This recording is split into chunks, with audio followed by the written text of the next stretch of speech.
अभी बॉर्डर के मीम भी बहुत चलते हैं, खासतौर पे वो जो छुट्टी मांगने जाता है रोहित बेरी का किरदार, मथुरा प्रसाद।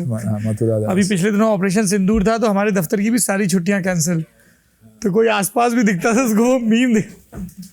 सही बात है बॉर्डर। लेकिन मेरी पर्सनल फेवरेट आप पूछोगे तो मैं हमेशा फैंस से भी यही कहता हूँ कि बॉर्डर, क्योंकि ऐसे किरदार करने के लिए मौका बहुत कम मिलता है, और जब कहीं ना कहीं एज एन एक्टर एक रिस्पॉन्सिबल फिल्म करते हो ना, उसका इम्पैक्ट बहुत ज़्यादा रहता है, बहुत ज़्यादा रहता है। इसलिए सोच समझ के किरदार का सिलेक्ट करना, फिल्में करना, द राइट मैसेजिंग बाहर जाना इज़ वेरी वेरी इम्पॉर्टेंट। और आज ये जो नैरेटिव शुरू हुए हमारे, हम देश के बारे में, देश की कल्चर के बारे में बात करते हैं यार, सिचुएशंस के बारे में बात करते हैं, जब ऐसे फिल्में बनती है तो मज़ा आता है। जैसे अभी भी मेरी जो फिल्म आ रही है केसरी वीर, जी मैं उसी पे आ रहा था, तो हम उसी की बात करते हैं, हम उन वीरों की बात करते हैं जिनके बारे में कभी जिक्र ही नहीं हुआ है। सोमनाथ जो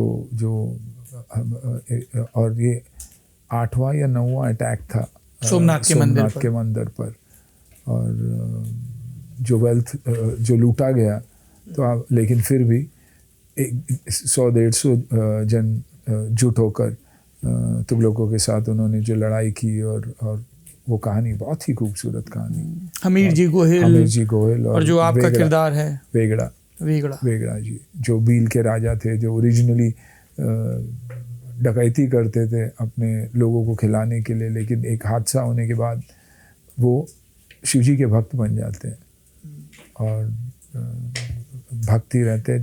जब हामिर की उनकी बेटी के साथ कहीं ना कहीं शादी होने की होती है, तभी भील और राजपूत एक कभी नहीं हो सकते थे, लेकिन धर्म के लिए और सोमनाथ को बचाने के लिए बेटी से बस यही कहते हैं कि बेटी मेरे पास देने के लिए कुछ नहीं है, लेकिन अपनी ज़िंदगी का बलिदान ज़रूर दूंगा तुम्हारे पति को, और उसके साथ।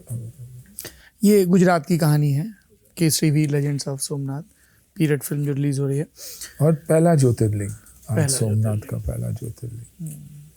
समुद्र पांव पखारता है आके जी, सोमनाथ के, अद्भुत है।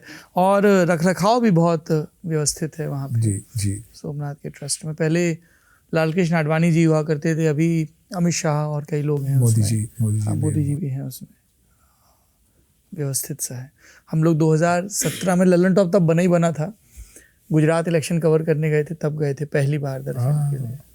हाँ, आप लोग ये बॉर्डर की शूटिंग कुछ गुजरात में भी हुई थी या पूरी राजस्थान में की थी? बीकानेर टोटल बीकानेर। बहुत मुश्किल वक्त रहा होगा, बहुत मुश्किल वेदर के साथ। विंटर्स में आप देखोगे तो आप रात को विंटर्स में शूटिंग करते हो तो ऐसे लगता है कि बर्फ के पानी में खड़े हो आप, एंड कंटिन्यूस खड़े रहना। तो हम लोग ऐसे बैठा करते थे कुछ देर बाद, क्योंकि नीचे पाँव रखते थे तो वो सर मारता था।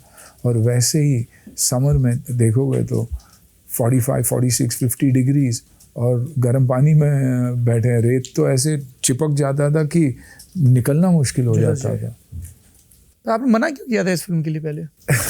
आपकी सास को इंटरवीन करना पड़ा? क्योंकि मैंने सुना था कि जेपी दत्ता जी बहुत ही स्ट्रिक्ट डायरेक्टर है और कुछ भी बोल देते हैं, और मुझे लगा था यार कि कहीं ना कहीं काम में मैं 100% इंटरेस्ट दूंगा और उससे काम करूंगा, गाली दे देंगे तो मुझे जमेगा ही नहीं। तो मैंने कहा था कि यार दूर रहो ऐसे डायरेक्टर से।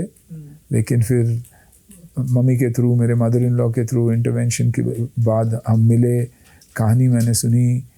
पहले दिन सेट पे गया तो जेपी दी ने मुझे बुलाकर संदेशे गाना सुनाया और पूरे रेजिमेंट के सामने पंजाब रेजिमेंट थी, हाँ, सामने सुनाया। और जैसे सुने, शुरुआत में 100-150 लोग खड़े थे वहाँ बाकायदा गाना सुनने के लिए, पूरे मूड में कि हम फिल्म की शूटिंग कर रहे हैं। और धीरे धीरे जब गाना ख़त्म हुआ तो शायद 5-10 लोग वहाँ खड़े थे, बाकी सब अपने अपनी जगह पे जाके रो रहे थे क्योंकि परिवार की याद आ रही थी। और first time I went and told JP ji, I said, you know JP ji, I think we've got a blockbuster. और अगर मैं ये फिल्म नहीं करता, that would have been my biggest loss. वो दिन और आज का दिन, JP ji and me are like this, absolute brothers नहीं कहूँगा, ब्रदर इन लॉ कहूँगा, क्योंकि माना राखी बांधती है JPG को, एंड द फैमिलीज बहुत ही करीब है, बहुत ज़्यादा ही करीब है। और तब मैं बहुत सारी चीज़ें आप अपनी ज़िंदगी में रियलाइज़ करते हो कि आप अज्यूम करते हो कि एक इंसान ऐसा होगा, लेकिन जब आप काम करते हो मुझे मालूम पड़ा कि it's the obsession for the job, the passion for the country, देश के प्रति जो प्यार है JPG का, फोर्सेस के लिए, कंट्री के लिए, वो अद्भुत है एंड इट्स अनबिलीवेबल। देखिए उन्होंने फिल्में जो बनी सब ज़मीन से जुड़ी हुई फिल्में बनी हमेशा, और आज भी निधि भी कर रही है तो बॉर्डर 2 कर रही है। बॉर्डर 2 में मैं हूँ, लेकिन बॉर्डर 1 में मैं हूँ, लेकिन बॉर्डर 2 में आहान है, तो कहीं ना कहीं मुझे लग रहा है कि legacy moves forward and from a country point of view, from an India point of view. क्योंकि क्लाइमैक्स भी जब हम लोग कर रहे थे, और ये पोजीशंस भी आप देखोगे, आप वो रात का सीन भी देखोगे जब सनी बाजी सबको बोल रहे कि जिसको रोकना है रोके, बाकी जा सकते हैं, तो from the bottom of the heart. Climax भी जब मैंने कहा तो मुझे वो टैंक में वो पाकिस्तान का फ्लैग नज़र आया, और जो मेरी फीलिंग थी, वो एक्सप्रेशन थी, वो शायद एक सोल्जर की फील, ऑफ कोर्स रियल, लेकिन जज्बा जोश वही था।